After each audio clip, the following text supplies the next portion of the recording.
sanctuarium novi in temeratum federis. The topic of today's show is Contrition, yes, regrets, no. And it's really a talk on divine providence. And the more I think about it, divine providence is at the heart of living this life with God and living this life with God, being in the world and being with God at the same time. And true religion. In fact, I will argue that without a total belief in divine providence, you're effectively an atheist. I'll go to one of the classic proofs that God arranges everything to be the most perfect thing. God is all-powerful. God is all-knowing. God is all good. And therefore, if this world that he created wasn't the most perfect one that could be created, he would have created the other one instead, which was more perfect.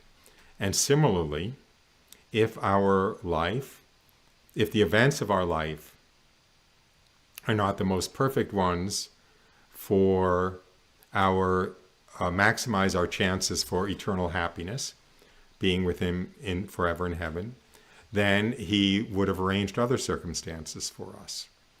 He must arrange everything to be the most perfect thing for us because he loves us. He's all good, he's all powerful, he's all knowing. And so it wouldn't be the best thing for us if anything he arranged wasn't the best thing for us. That doesn't mean that there isn't a lot of suffering. Remember, what he arranged for himself, Jesus, was pretty severe suffering, but it was the best thing for us. Now, most of you have heard this 100 times. You've probably heard 100 times me tell about my conversion experience, my real conversion experience that converted me to God.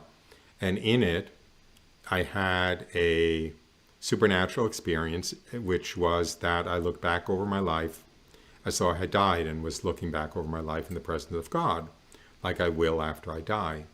And I saw that by far the biggest part of this experience was seeing God's love for me, and that he had arranged absolutely everything that had ever happened to me out of this overwhelming love and obsession with me, concern for me, such that absolutely everything that ever happened to me had been the most perfect thing that he could have arranged, not only including those things that caused the most suffering, but especially those things that caused the most suffering at the time that I had thought of as the greatest disasters. If only that hadn't happened, then I would be happy today, kind of thing. So I saw this, and I know I cheated because most of you haven't had that opportunity.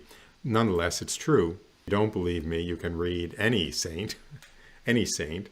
I certainly suggest Claude de la Colombiere's Abandonment to Divine Providence and so forth, or Francis de Sales and so forth.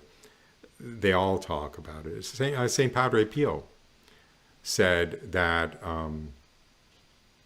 absolutely everything that God sends us is the best thing for our own good, and that we receive the candies from his hand, kissing his hand.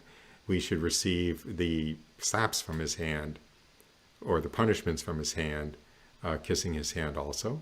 And Padre Pio also said, if men knew the true value of suffering, they would never pray for anything else.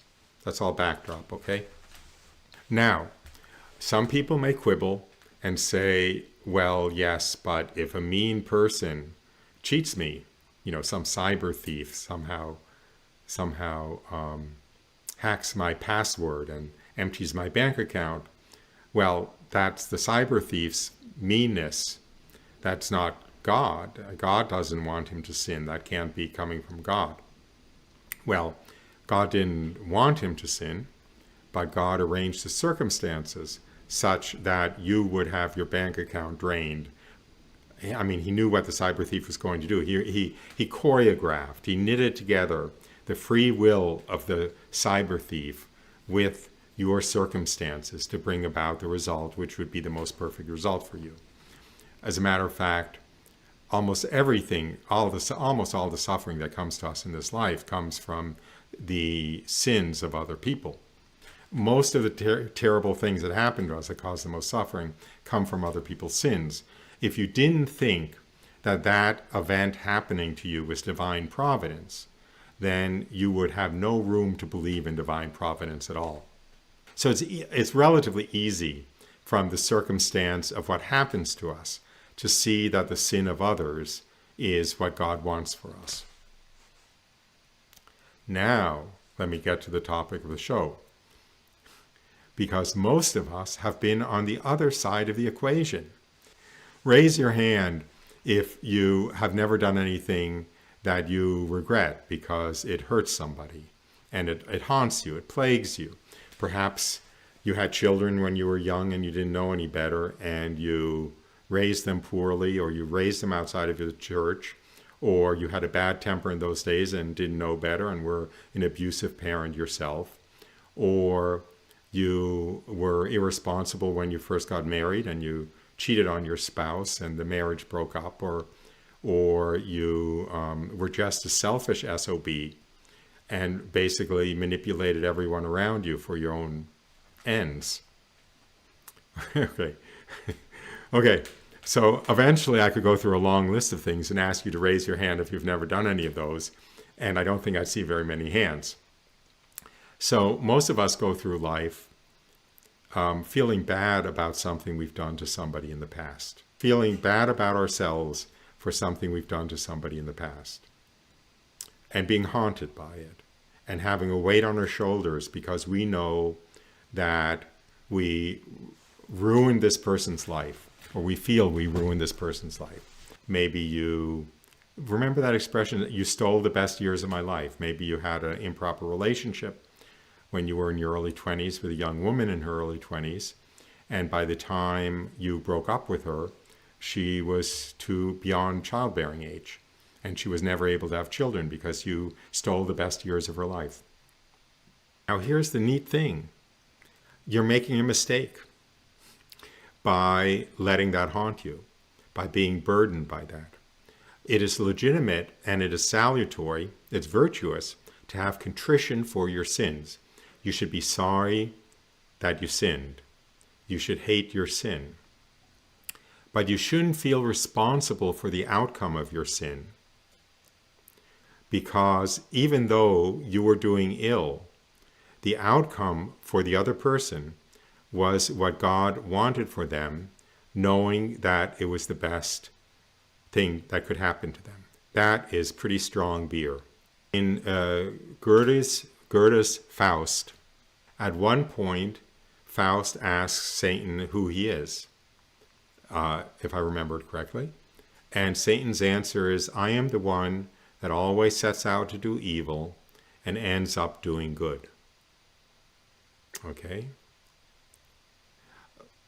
Evil, when we sin and hurt people, we are in that position. We're, in some sense, setting out to do evil. We are culpable of the sin. We're guilty of the sin. We're guilty of sin. That was a terrible thing to do. But the effect on the other person was for the good, even though we willed it for the bad, perhaps, or willed it out of selfishness. So we can free ourselves from all of the haunting regrets of everything we wish we had done differently in the past. Whether it hurt us, so to speak, or whether it hurt others. We should feel really bad about our sin, really bad about our selfish behavior, but we should not feel bad about the consequences. The contrition is limited to our actions, not to the consequences. We shouldn't feel guilty about the outcome. We should feel guilty about our sin. It was a huge load off my mind because before my conversion, I acted selfishly in everything I did, basically. And I used people. I didn't think of the consequences for other people. You do have contrition. You have contrition for your sin. We don't take permanent responsibility for the consequences of the sin, but we regret the sin. Orsa